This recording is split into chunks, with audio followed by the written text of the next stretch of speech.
law enforcement personnel, and this guy knew everything that was going on in Lexington. And so I gave him a call and I said, would you like to speak at this event? And he goes, well, what should I talk about? I said, just do what you did at that meeting, it'll be fine. And it's like a long silence after that. He goes, you sure? This is Brannon Dunn. Welcome. And the stage is all yours. Hey, what's going on, everybody? We've heard awful lot about the youth, but we also have to understand before you become a youth, you first a baby. So when a baby comes in this world, a baby doesn't know too much about this life. So how does a precious, loving child turn into a gun-wielding gangster? They have to be conditioned. So what I'm going to talk to y'all about today is the part that community, local government, schools, and the federal government plays in setting an atmosphere for violence. How many of y'all know about Black Wall Street? Children? Talk to y'all about Black Wall Street in school? Y'all know about that, do you? They won't teach you about that at school. Black Wall Street was an all-black community founded in 1889 by a guy by the name of O.W. Gurley. Had a mission.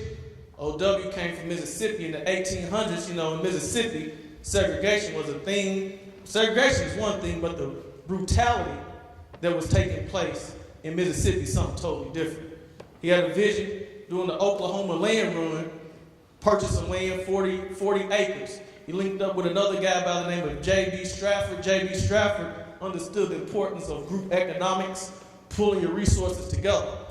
Together, they made it with other like-minded individuals, create over 600 successful businesses, including, 21 churches, 21 restaurants, 30 grocery stores, 2 movie theaters, a bank, a hospital, post office, libraries, schools, and 2 airports.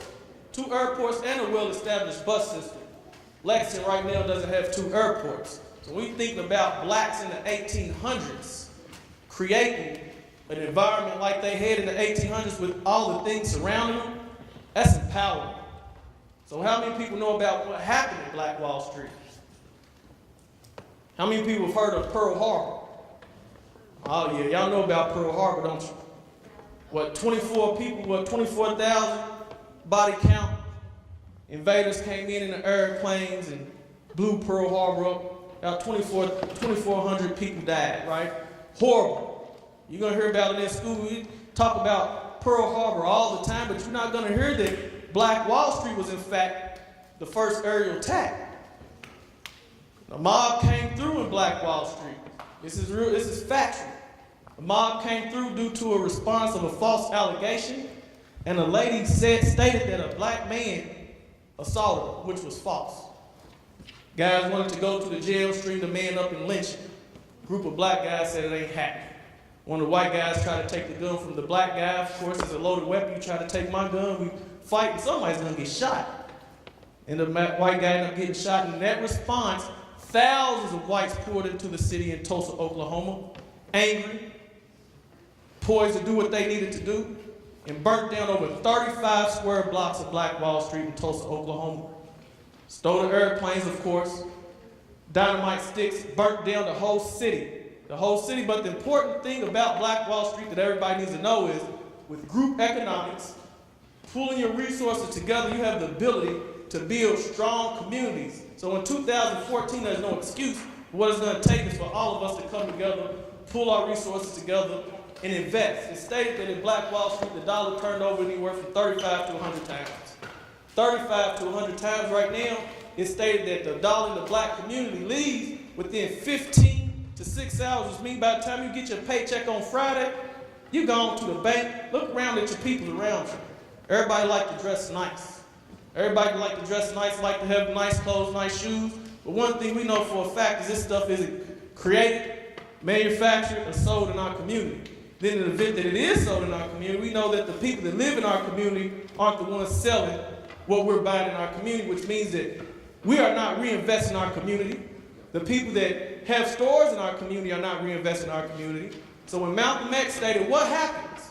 What happens when you consistently spend with the man? You taking hundreds of dollars out of your pocket hundreds of dollars out of your pocket, investing with the man, so you spending more money with him, you becoming poor. So what happens to your community? The community becomes poor. He says it turns into a slum or a ghetto. So when we're looking at the pockets of violence in Lexington, we're looking at slums and ghettos. That's our responsibility. That's our fault as a community by not reinvesting into our community. So when we look at the community aspect of it, that's us. That's us. We need to focus more on building businesses and businesses that are reinvesting. If you look at East End from 3rd Street to 6th Street, look at just the corner stores. That's taking anywhere from $1 million to $3 million out of the black community a year. As majority of the people walk to the stores, what kind of cars are those people driving that's running the stores? Big boy trucks, Lexus, Mercedes. They taking your money and reinvesting in the future for their children. So that's what we're doing wrong as a community. We're going to move on to local government and see what's going on with local government. 2013, Human Rights Commission came out with a stated and affordable housing report. Lexington Fayette Urban County Government. Set this down here for a minute.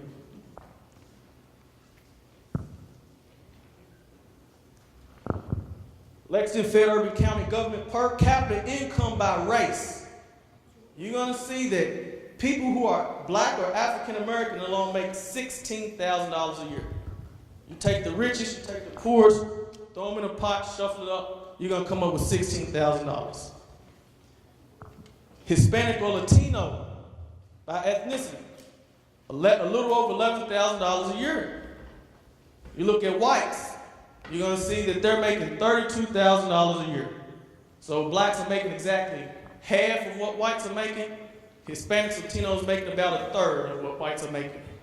So when you turn over and look at housing, fair market rents is estimated for an efficiency apartment at $458. $458. Standard is if you want to rent, you need to make at least 3 times rent. At least 3 times rent is $16,000 a year. The average black person cannot afford an efficiency apartment. A Hispanic cannot afford an efficiency apartment. Okay? And plus, when we look back at this picture, when you look at the face of poverty, what do you see? See a black one. Y'all might not be able to see it, but this is a face of poverty that Lexington Urban County Government says is a face of poverty. So now, when we look at economic development, how many people, while we looking at economic development, how many people can tell me how much Jim Gray spent, Jim Gray's the mayor of Lexington, spent on the study for Rupp Arena? Anybody know? I know the Eastern Kentucky coal miners was upset when they put that service tax on them. They seen their money show up in Lexington. How much, little man? How much money? You know? How much? Huh? $3 million. $3 million on a study for a gym. All right? So when we look at this book right here about expenditures for Lexington Fayette Urban County government from 2002 through 2010, economic development is policymakers working with community to set the standard of living and economic health. In 8 years, you can't see it back there, but economic development is this green line right here on zero. Zero. No money spent on economic development to set the standard of living, but they have money for $3 million study for Rupp Arena. The majority of us look at how much we make ain't gonna be hanging out in Rupp Arena too much anyway. So when we look at the 1st district where most of the violence is taking place, how many people know the council member for the 1st district? What's his name? Chris Ford. How many knows the council member for the 2nd district? Siobhan Akins. Okay? It's estimated in these areas where the high level of violence occurs, unemployment rate, now we already know that blacks aren't making too much money. So when we're looking at the unemployment rate, we see that it's anywhere from 25 to 50% on top of being impoverished. So we see this young gentleman right here, David Cozart, they have initiatives to address the issues, the bloodshed, economic bloodsheds in the black community. Talk to Chris Ford, you know what his plan is? Fair and affordable housing. And we've already discussed that we're not making enough money to afford an efficiency apartment. So when we start talking about fair and affordable housing, we need to start talking about jobs, all right? So we're trying to put things together. We see one right here, us, community. We're not doing anything to reinvest in our community. We look at our local government. They're not doing anything to invest in the people in these communities. So now we see that the roles that we're playing and what the city's playing in addressing the issues in the inner city urban black communities aren't being addressed. So now we're going to look at schools. So when we in here talk about how does balance occur, children are being conditioned to be violent. When you living in these poor inner city areas, I grew up in one. Corey's going to tell you it's a code. What our dad tell us? If somebody push you, you hit them. It ain't pushing back, because if you don't hit them and they hit you, you might lose. Somebody flinches at you, what do? You try to knock their head off their shoulders. This is what we taught in order to survive in the jungle, so to speak, man. All right? What happens if somebody's bigger than you? Pick up a stick, pick up a bat. It was 4 of us. If you outnumber, what do? You better not let your brother get jumped on. All of y'all better jump on him. This is the way you survive coming from where I'm from. So what happens to the young man that's single by himself, doesn't have any brothers? What's he gonna do? They ain't gonna do it to me. That's what he says. So he goes and gets the gun. Then he comes to school. He shows the gun, even though he's a nice kid, he doesn't want to shoot somebody, so he wants to, hey, if I tell him I have a gun, they gonna leave me alone. If I tell him I have a knife, they gonna leave me alone. Principal say, nah, he's out of here. He's out of here, he's gone. So what's the school to prison pipeline? The result of public institutions neglecting to properly address students as individuals result to miseducation and mass incarceration. School to prison pipeline. So we're gonna look and see if Fayette County Public Schools follow the national trend, or if they're in fact a trendsetter. Looking at my kids over here, what's a trend? Somebody following a trend. That's a copycat. By a show of hands, how many people over here likes a copycat? Oh, no, me. Nobody likes a copycat. And who wants to be a trendsetter? He has to be a leader. Yeah. Everybody wants to be a trendsetter, but nobody wants to be a copycat. So we're going to see if Fayette County Public Schools are in fact setting a trend, or they're following a trend. In order to identify if somebody's participating in the school to prison pipeline, if 40% of the students are expelled from this is national statistics, and then we're going to check Fayette County Public Schools. Nationally, 40% of students expelled from United States schools each year are black. 70% of students involved in in-school arrests or referred to law enforcement are black and Latino. Blacks are 3.5 times likely to be suspended than whites. Blacks and Latinos are twice as likely not to graduate high school. 68% of all males in state and federal prisons do not have a high school diploma. 70% of all prisoners in custody cannot read over 4th grade read level. And from the Black Star Project, it states that only 10% of 8th grade black boys in America are reading proficient. After doing the open records request at Fayette County Public Schools, we have found that from 2010, 2011, 2011 through 2012, 2012 through 2013, that when comparing blacks and whites, blacks make up 20% of the population, whites make up almost 80%. We find that blacks represent 60% every single year. 60% of the suspensions. When you look out at 2 of the 3 years, we find that 2011 through 2012, blacks were expelled more than 3 times more than whites. 2012, 2013, we found that they're more than 2.5 times, well, they were expelled. There's 5 expelled blacks and 2 whites, so there was more than double in expulsions in 2012, 2013. One of the things that bothered me the most, I wish Tom Shelton was in here, I really do. He got out here fairly quick. But when mentioning this to Tom Shelton, the guy in Fayette County Public Schools, we asked him, why is this taking place? He mentioned the 2080 rule. asked, man, what's the 2080 rule? And this was through the parent engagement class, what Mr. Brown talked about earlier. 2080 rule. 20% of the teachers account for 80% of the problems. Well, I said, well, if you know 20% of the teachers account for 80% of the problem, it should be an easy fix, especially since it's a doctor. You get rid of the 20%, you won't have any more problems, right? So I wish I could come up here and ask you if in fact those teachers have been let go, or in fact they're still working. And if they're still working, me and Tom have some issues we need to discuss. The other thing that bothers me the most, well, that's the first thing that bothered me. The second thing that bothered me was to find out in 2014, Fayette County Public Schools teachers have to be given cultural sensitivity training classes.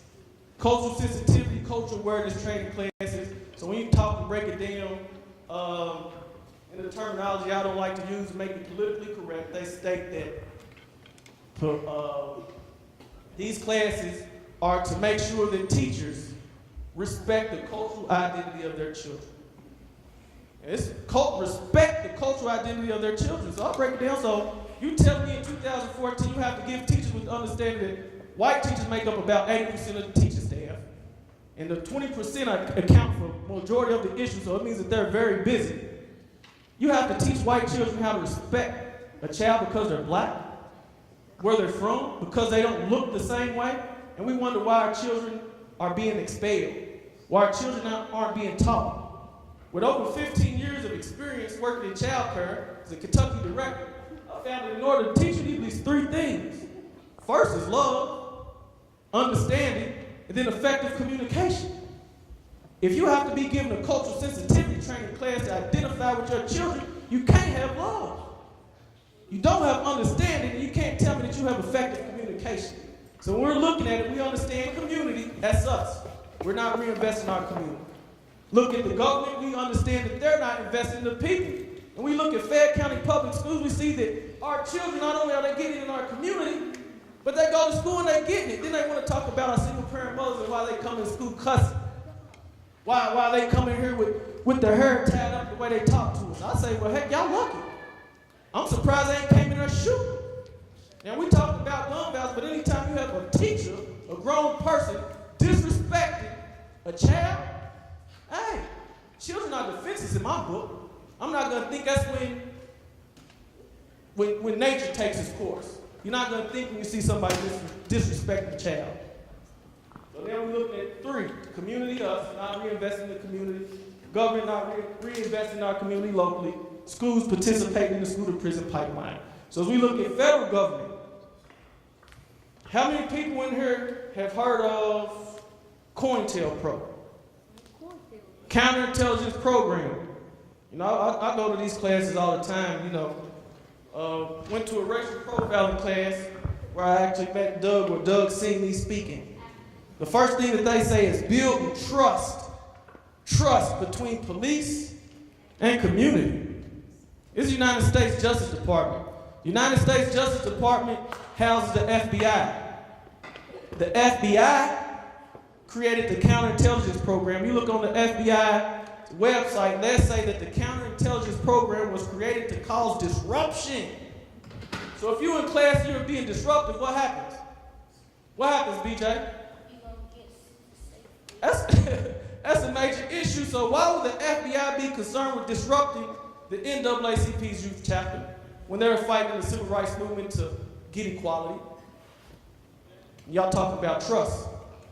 Why would the FBI be interested in disrupting the SNCC, Student Nonviolent Coordinating Committee, the beautiful women and young men that sat in the diners, having cigarettes put out on them and hot coffee put over their heads? And this is the FBI.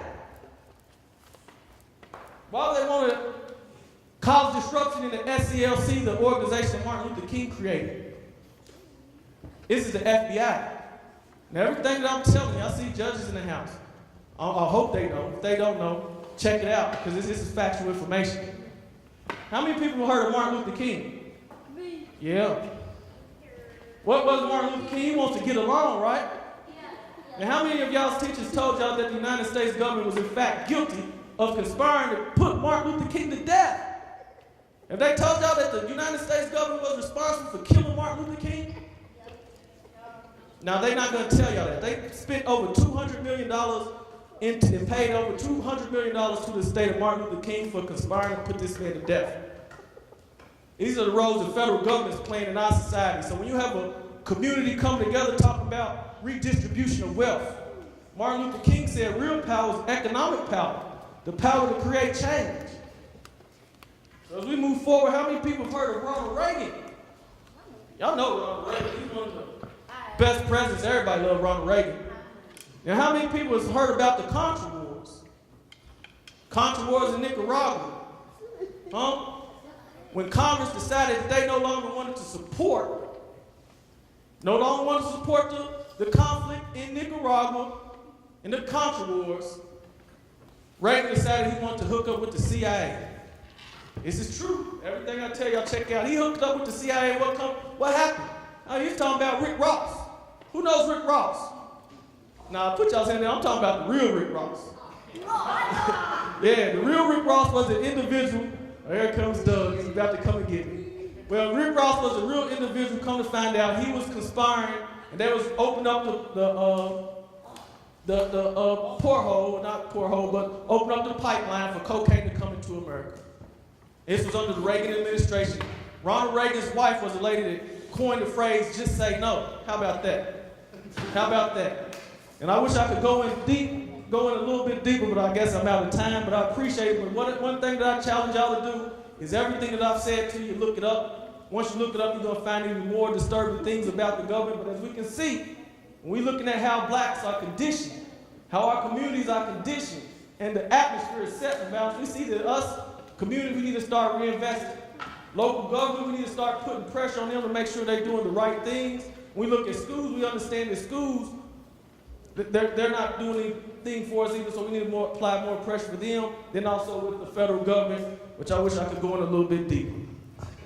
I'll go yet. Do you really expect these kids to remember Iran-Contra in the 80s? They weren't born yet. They remember the Contra video game. Okay, we think a lot about this in our organization, and, prevention is the new cure. And we only come up with one solution. Teamwork. That's the same solution we come up with over and over. Now, so let me put the question to you. You are now Mayor Dunn. What do you do? Create initiatives. Right now, we're looking at Rupp Arena. That's a what, $300 million project? How many people he came to the inner city areas to create programs, create job training programs to make sure that they're getting a piece of that $300 million? The 21C Hotel is another multi-million-dollar project. He said it's creating jobs, okay? Now, how many of those jobs are gonna pay a living wage? These are issues. These are issues that need to, if I was mayor, I would make sure that before I even look at spending $300 million, trying to spend $40 million to make sure that the taxpayers are going to pay it back over the next 40 years. If we have that type of money, I'll be putting that type of money into initiatives to make sure that people get back to work. You're now Superintendent Dunn. Superintendent Dunn. Faye Catchills, what do you do? First of all, I'm gonna get rid of that 20% of those racist teachers discriminating against my children. They out of here. Make sure that the demographics meet the student body. Like I said, in order to teach, you need love, understanding, and effective communication. Without that, you're not gonna reach our youth. So we need to start investing and trying to find new ways. My son's 7 years old. You know what he came to me and said? Listen to the word, Daddy, why do they lock up all the black teachers in the cafeteria? Lock up is what he said. He can identify that black teachers can work in the cafeteria. Well, how come they can't come and teach them in class? How come you can't recruit black teachers? You can. After going to the parent engagement class, the recruiter for Fayette County Public Schools said they swamped her with so much work she can't even recruit. She can't even recruit black teachers to meet the student body. So that's what I would do. I'll make sure that there's no ifs, ands, or buts about it. I'll make sure that the teachers are meeting the student demographic, will meet the ratio per students in the schools. Thank you for coming. Reverend Brannon,